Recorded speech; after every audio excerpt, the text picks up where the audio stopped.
Krievijas juvelieru izstrādājumu nams Fabergé ir elegants, izsmalcinātības un aizgājuša laika zīmols. Nu pat muzejā Rīgas birža ir atklāta Fabergé izstrādājuma izstāde, kurā jūs šos mākslas priekšmetus ieraudzīsiet tādā gaismā, kādā varbūt jūs tos nekad neesat gaidījuši.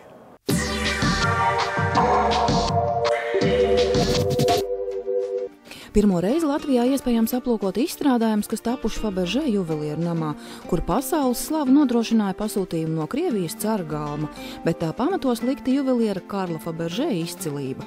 Juvelieru namu 1842. gadā Sanktpēterburgā dibināja Gustavs Fabergé, bet tā uzplaukums saistāms ar viņa dēlu Agafona un īpaši Karla Fabergé darbību, kurš 1870. gadā sāka vadīt tēva uzņēmumu.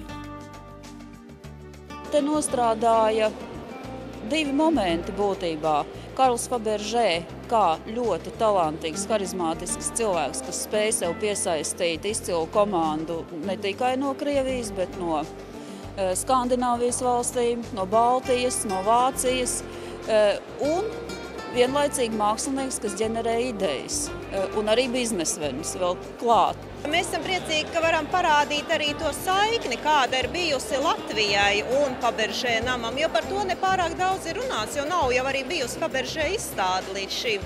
Un tā saikne ir ļoti liela pat, jo gandrīz katrā paudzē, varbūt pat katrā Fabergé paudzē, bija kāds no Fabergé vīriešiem, kurš savus līgavus nolūkoja šeit Rīgā. Un tās bija Rīgas jaukundas, ko viņi precēja. Līdz ar to šajās ģimenēs arī šīs sievietes varbūt bija arī daļēji tās, kas veidoja savu vīru gaumi. Tas bija pavisam tuvu Rīga un Pēterburga. Turklāt Fabergé namā sudraba izstrādājumu paraugus zīmējis latviešu grafiķis Jānis Lībergs, bet sīku plastikas darbu metus veidojis Teodors Zaļkāns. Izstādi rāda laiku, kur fiksēja emoljēti pulksteņi, cigaretes aizdedzināja pie sudraba galda šķiltavām, ikrus ar karotēm ēda no sudraba bļodiņām, kurām līdzās stāvēja emoljēti kausiņi un kristāla karafis. Tērpa aksesuārs bija piekariņi vai brošas ar dimantiem, jo briljantas līpēšanas tehnika attīstījās tikai 20. gadsimtā. Tas ir laiks, kurā meistari savā izdomā un roku veiklībā tiecās pēc visaugstākā. Radoši izmantojot Eiropas vēsturisko stilu, gotikas, renesanses un klasicismu ietekmes ar atsaucēm uz krievu tautas mākslu, Fabergé radīja priekšmetus, kuri katrs atspoguļoja kādu noteiktu posmu Krievijas un cara ģimenes vēsturē. Tā arī slavenā Fabergé ola radās kā cara Aleksandra III dāvana sievai lieldienās. Pirmā ola, salīdzinot ar visām nākamajām, laikam izskatījās vienkārši, no šodienas skatu punkta raugoties. Parasta balta ola un iekšā zelta vistiņa. Bet tradīcija pasūtīt turpmāk uz katrām lieldienām olu, kurā būtu iekšā pārsteigums, kurš nekad neatkārtotos, bet saglabāto šī olas forma, tas kļuva par tradīciju. Bet kur tad ir slavenās olas, jūs jautāsiet? Šajā izstādē tāda ir tikai viena, toties ar sensacionālu vēsturi, kas ārkārtīgi uzbudinot skatītājus, kā apgalvo Krievijas mineraloģijas muzeja direktors, kuru kolekcijai arī šī kobalta stikla ola ar sudraba rotājumiem piedara. Tā ir pēdējā Fabergé ola, kas ir atrasta.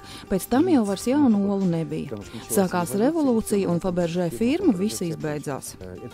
Šo olu veidoja par godu cara dēla dzimšanas dienai, tāpēc viņi gribēja tajā redzēt kaut ko debešķīgu. Kā jūs zināt, viņš slimoja, tāpēc viņi gribēja šajā olā iekļaut kaut ko tādu, kas viņu aizsargātu no daudzām slimībām. Kā zināms, katrai olai bija jāatšķiras ar kādu noslēpumu, mehānisku vai tehnisku detaļu. Viena rozīnīte ir acīm redzama. Olas augšējā daļā 1:1 attēlots zvaigžņu stāvoklis, kāds bija brīdī, kad piedzima Aleksejs. Varat iedomāties, pārcelt šo zvaigznāju uz olu.